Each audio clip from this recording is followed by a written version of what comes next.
Hey everyone, if you had to endure a tough life now but could become a saint in the next, would you do it? Just take a look at Bharati. He's kept his hand raised for 50 years without ever putting it down.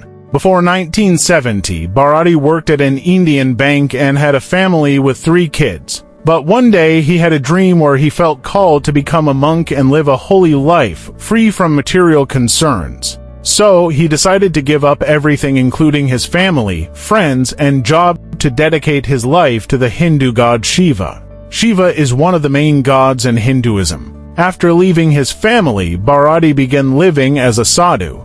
At first, he still felt connected to his old life, so he wanted to do something more to reinforce his religious commitment. In 1973, he raised his right arm in the air to symbolize his unity with Shiva, and he's kept it raised ever since, but it hasn't been easy. In the first 2 years, he often experienced pain in his arm and shoulder, but he never put it down, not even while sleeping. Eventually, the pain subsided, but his arm lost all sensation. The muscles atrophied to the point where he couldn't use them, and his hand and fingers became immobile. His fingers have curled into his palm, and his fingernails have grown into spirals down his wrist. Now, his hand is stuck in that raised position. He lives as though his arm is missing, using his other hand for everything: eating, dressing, and bathing. Bharati firmly believes that this way of life brings him closer to Shiva and encourages others to think about being more peaceful in their daily routines.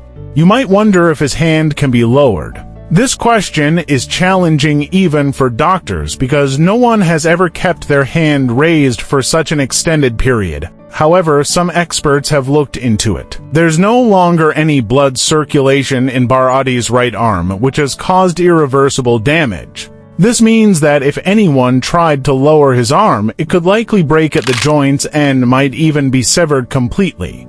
But for Bharati, the pain of a broken arm is nothing compared to the spiritual damage he would suffer if he were to lower his hand. That would be far worse than breaking his arm. He has no intention of lowering his arm for the rest of his life. Bharati's actions might seem unusual, but he has gained some followers. Some of his fans have even started copying him by raising their own hands.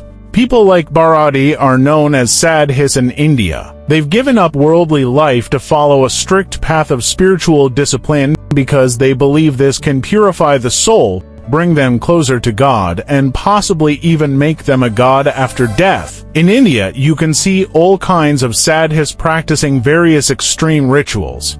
Some sleep on beds of thorns, some wear only shorts in freezing weather, some have stood on one leg for over 40 years, and others live near cremation sites, covering their bodies with ashes. Currently, there are about 4 to 5 million sadhus in India. Such as this guy, he is particularly famous as the father of rice because he grows rice on his head. Every day, he waters the rice to keep it hydrated. If the rice withers, he plants a new batch. He's been doing this for over 4 years. Up close, the rice roots and his hair are tightly intertwined and don't fall out easily when he shakes his head. However, this practice comes with plenty of challenges.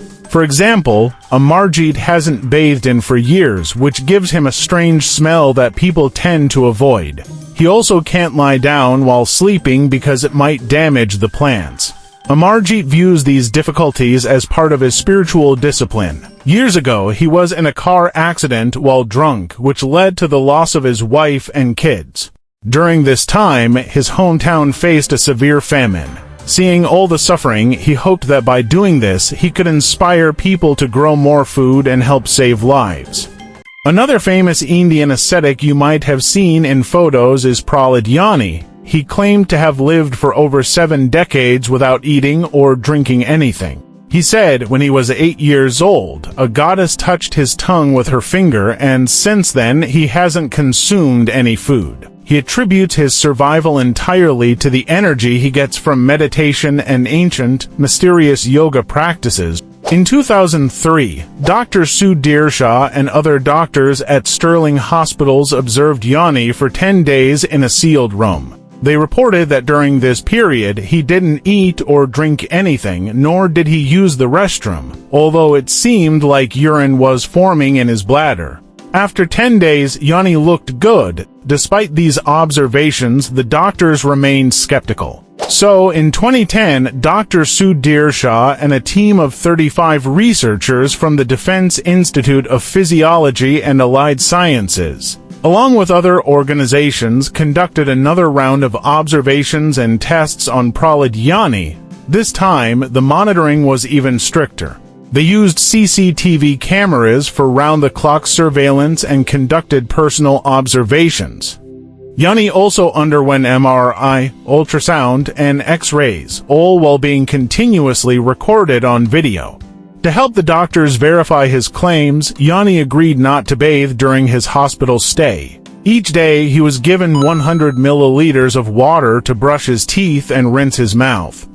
The water he spat out was collected in a beaker and measured to ensure he hadn't swallowed any.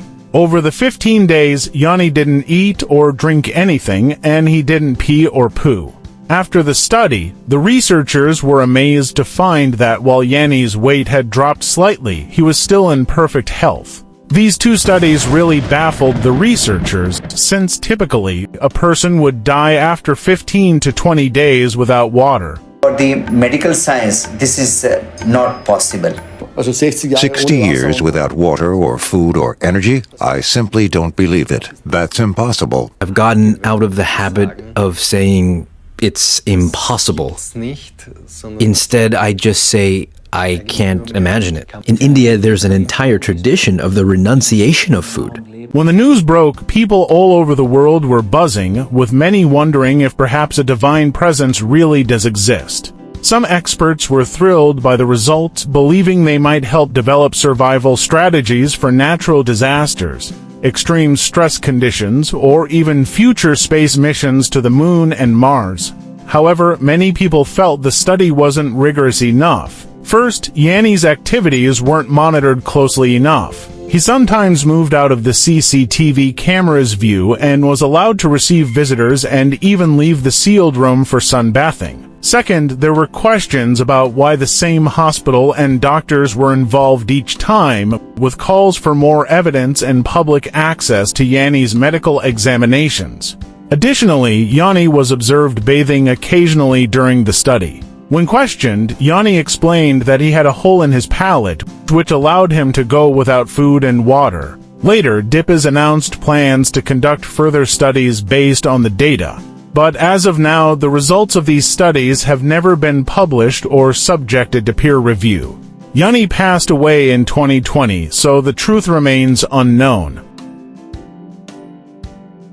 Thank you for watching. If you love this video, please give it a like and share it with your friends. We always update cool videos, so subscribe to us to get the latest information.